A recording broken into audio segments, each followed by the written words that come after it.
regarding the market. Some even seen taking photos at petrol stations because of the scarcity and availability of crude oil and gasoline.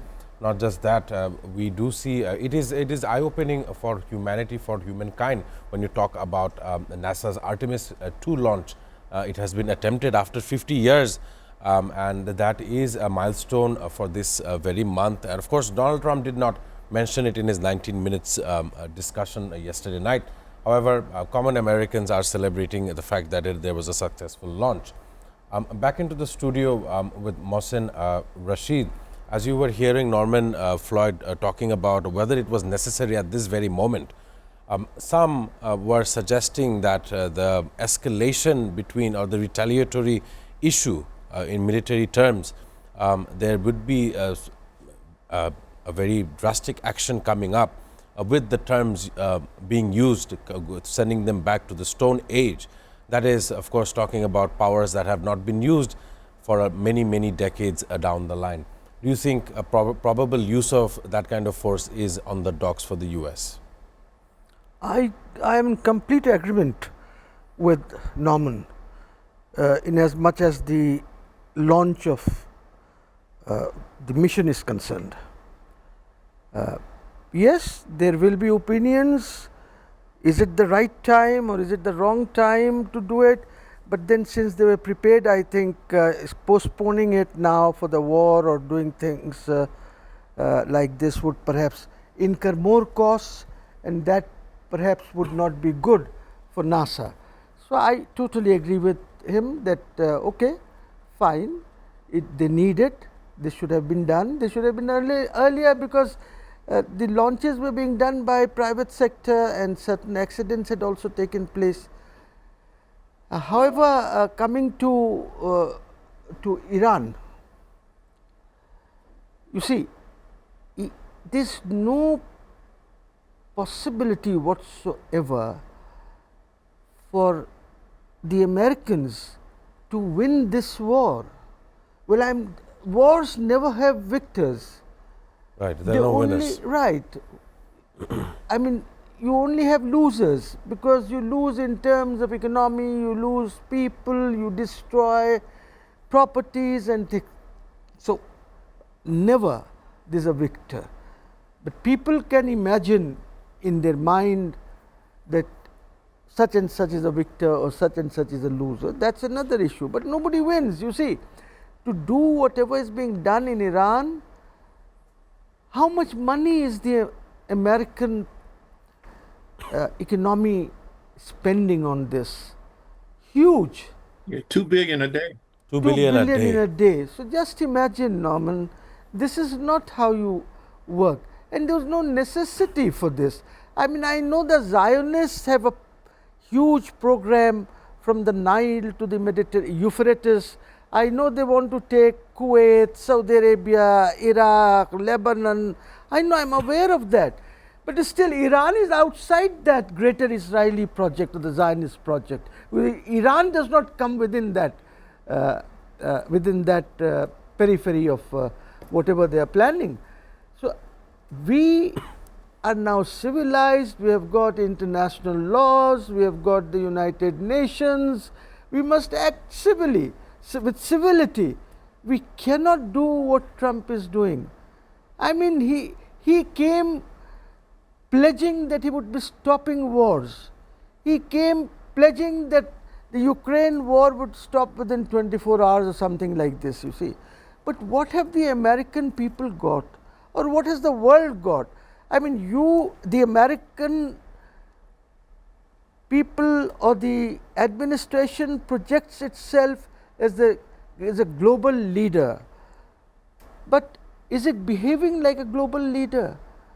See, my country, look at my country, look at the queues in the filling stations. They are huge. We are also rationing now, saying not to give more than 10 liters. We do not have enough oil. My refinery is closed down because they do not have crude to refine. See, just see, a poor country is facing this. Look at other countries here around us in South Asia, except for India, because India has some oil and gas, so they can survive. And I am grateful to India also for giving Bangladesh first 5,000 tons of diesel, and now they are giving another 7,000 tons of diesel. This is what is keeping us going. You Right. see, diesel or fuel is something which you require at every step of your economic and economic life. You need fuel for agriculture, to run the tillers, to run the tractors, to do, I mean, plowing the fields, you require diesel. You require diesel for fertilizers, to run the fertilizer factories. We require furnace oil to run our what do you call, the electrical, the IPPs, power plants as well. plants, yeah. So Energy, we require aviation fuel to run the airlines. I mean, how do we go about doing this? We are in a mess. Many Right. countries like us are in a mess. So this should be, so if you say we will never align ourselves with the United States of America, we will have to look for other alliances where we can survive. Right. Otherwise, our survival is at stake. Our existence is at stake. Our people will go and they are going into poverty. We will have nothing to eat because ships cannot come. Agriculture, we cannot grow food because of lack of fertilizer.